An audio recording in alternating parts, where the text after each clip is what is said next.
ایک دفعہ کا ذکر ہے، ایک دور دراز شہر کی گہما گہمی والی گلیوں میں الادین نام کا ایک غریب لیکن نیک دل نوجوان رہتا تھا۔ وہ اور اس کی بیوہ ماں بمشکل گزارا کرتے تھے، لیکن الادین کا جرأت مندانہ دل اور خواب دیکھنے کی عادت اسے بہتر زندگی کا یقین دلاتی رہتی۔ ایک دن جب الادین بازار میں گھوم رہا تھا، ایک پراسرار آدمی اس کے پاس آیا۔ میں تمہارے والد کا بچھڑا ہوا بھائی ہوں، اس آدمی نے کہا، حالانکہ یہ جھوٹ تھا۔ وہ آدمی دراصل ایک چالاک جادوگر تھا۔ اس نے الادین کو اپنے ساتھ ایک پہاڑ کی چھپی ہوئی غار تک لے جانے پر آمادہ کر لیا۔ اس غار میں ناقابل تصور خزانے ہیں، جادوگر نے کہا۔ اندر جاؤ اور میرے لیے وہ پرانا چراغ لے کر آؤ جو تمہیں وہاں ملے گا، لیکن یاد رکھنا اور کچھ نہ چھونا۔ الادین نے حامی بھری اور غار میں داخل ہو گیا۔ اندر اس نے چمکتے ہوئے جواہرات اور سونے کے پہاڑ دیکھے، لیکن اس نے کسی چیز کو ہاتھ نہیں لگایا۔ اس نے چراغ تلاش کیا اور جادوگر کو آواز دی، لیکن جب الادین واپس اوپر آیا، جادوگر نے چراغ پہلے مانگا۔ خطرہ محسوس کرتے ہوئے الادین نے چراغ دینے سے انکار کر دیا۔ غصے میں جادوگر نے الادین کو غار میں قید کر دیا اور وہاں سے چلا گیا۔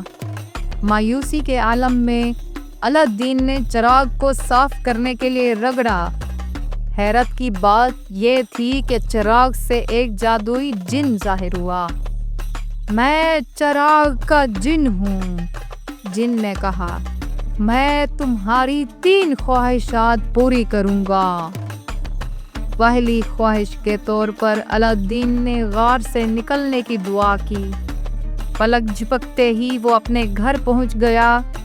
وقت کے ساتھ الادین نے جن کی طاقت کو دانش مندی سے استعمال کرتے ہوئے اپنی اور اپنی ماں کی زندگی بہتر بنائی۔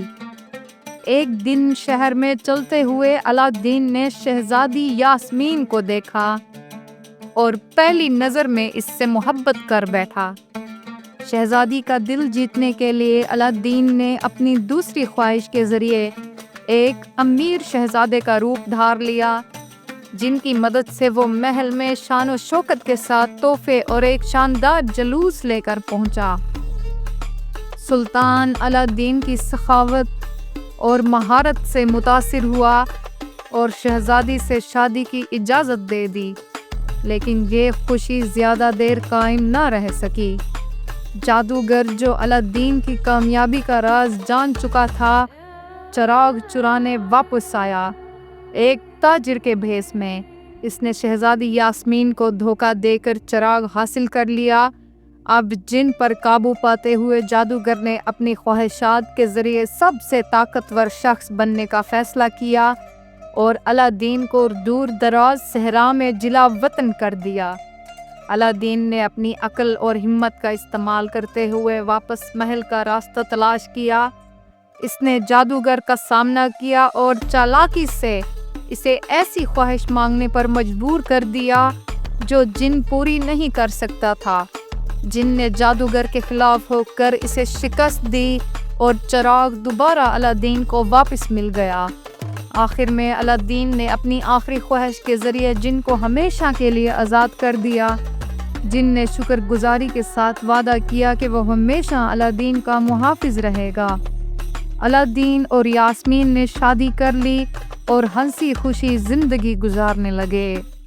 پیارے بچوں، اس کہانی سے ہمیں یہ سبق ملتا ہے کہ جرأت، نیکی اور عقل کسی بھی مشکل کو شکست دے سکتے ہیں۔ اگر آپ کو ہماری ویڈیوز اچھی لگیں تو لائک، شیئر اور آپ کے اپنے چینل کڈزی اسٹوری لینڈ کو سبسکرائب کرنا نہ بھولیں۔